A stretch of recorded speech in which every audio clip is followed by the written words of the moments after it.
Snacks were placed on the coffee table, and next to 2 champagne glasses there was a bottle chilled in an ice bucket. My outfit consisted of beige trousers paired with a short-sleeved shirt and loafers. My wife, following the instructions of her new boss, Mr. Kingley, chose an outfit that could be described as a mixture of cosplay and anime character. Emily, my wife, first frowned, then smiled and said, "Nick, this is exactly what he wanted." Before I could say anything, there was suddenly an expressive and loud knock on the door 3 times. "Apparently, it's him. You should probably go and open the door." Emily looked down. "From what I've heard, he doesn't particularly like being kept waiting." I entered the hallway of our apartment and opened the door to come face to face with a massive man, neatly dressed and apparently physically fit. His appearance was impeccable, but one look at his face made it clear how destructive excesses of any kind could be, including the pleasures of food, alcohol, and an overly luxurious lifestyle in general.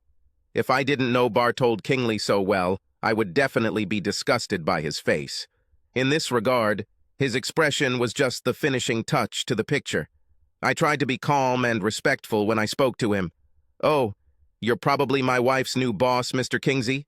Please come in. Everything is ready as you ordered." He smiled at me silently. Well, I'll survive.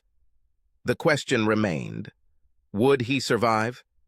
Emily sat on the sofa in a very short skirt, showing off her plump hips. He had bought the skirt and given it to her earlier that day at their employer's office. Kingley sat down next to her, put his arm around her shoulders with noticeable insistence and familiarity, and said, "Cook, please sit in this chair in front of us." I obeyed and took a seat, trying to give my facial expressions a note of shyness. Everything went well.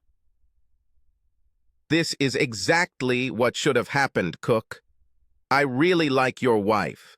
That's why I offered her a job as my new assistant." He laughed at his own joke. "Morning, noon, and night I will have sex with her. And you can't do anything about it, do you understand that?" I nodded. "How will this affect me, Mr. Kingley?" He grinned. "You will not have any intimacy with your wife." I nodded, showing visible sadness. Apparently, I looked so upset that he smirked again. Then he reached out his hand, grabbed Emily by the neck, and leaned down to kiss her.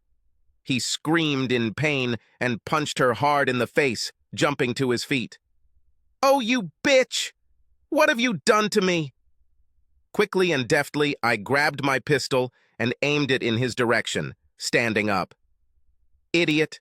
Get away from my wife right now." "What the hell is this? She cut me with a knife!" he exclaimed. "And why are you pointing a gun at me? I will kill you both." "This gun is silent, and it will kill you, but it will do it much more quietly than most other pistols." He walked away from Emily, and I noticed a blood stain on his right side. "Yes, she really stabbed you. This is not the climbing ice axe that was used to kill Trotsky, but an ice knife, so to speak, a modified ice axe from the bartender." He shouted, "I don't give a damn about history. I'll call the police, and you'll both end up in a mental hospital." I shook my head slowly.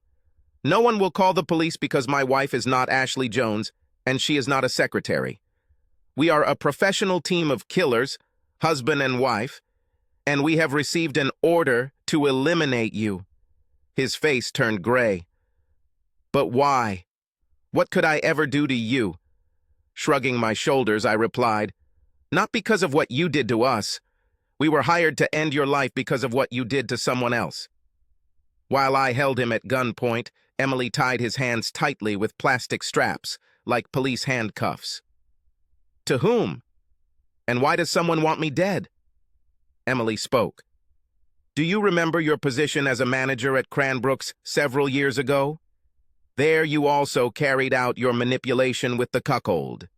However, the girl you targeted, Liz Foster, felt so guilty for collaborating with your plan to turn her husband Tim into a cuckold that she had a nervous breakdown and was admitted to a mental hospital. As a result, Tim was left alone to look after their 3 children, who were under 5 years old. But I never forced her to do this." "And why does Tim want to kill me?" I intervened. "Tim has nothing to do with this. Liz's father is a man with a vast fortune, and he hired us to take revenge on you for what you did to his daughter, son-in-law, and grandchildren. He began to sweet profusely, and the terrible smell of his fear filled the room. I'm rich. I'm ready to pay. I have a family, wife, and children. Please don't do this. This does not concern us. We are obliged to fulfill the order. If we accept your money and leave you alive, then someone will kill us too. Murder Incorporated didn't disappear in the 1940s. She regrouped and is still operating in the United States and abroad for the right price. Besides, Liz and Tim have kids too, but you didn't care about that, right? With Emily's help, we gagged him and quietly carried him down the stairs to our car. We rented a suitable apartment in advance. Although he tried to resist, after hard efforts, we were able to easily place him in the trunk of our car. We arrived at a pre-selected location outside the city, and I opened the trunk. It was in a terrible state, and the smell was far from pleasant. Are you ready to pray before your Creator? Hey, I may be a psychopath, but I'm not a monster, you know? He threw something offensive, and I pulled the trigger. After this, there was silence. We closed the trunk again. Emily picked up her phone and sent a text message to the cleanup crew that was supposed to come and clean up the mess after we finished. Each member of the brigade had his own specialized function. We did our job, and they will do theirs. We hid a motorcycle nearby, which we usually use to return home. In this case, it was an apartment intended for our operation. Apparently, the police were interested in the unexplained disappearance of the newly appointed manager. The police asked his work colleagues to describe him. The newly appointed secretary, Ashley Jones, responded to police as follows.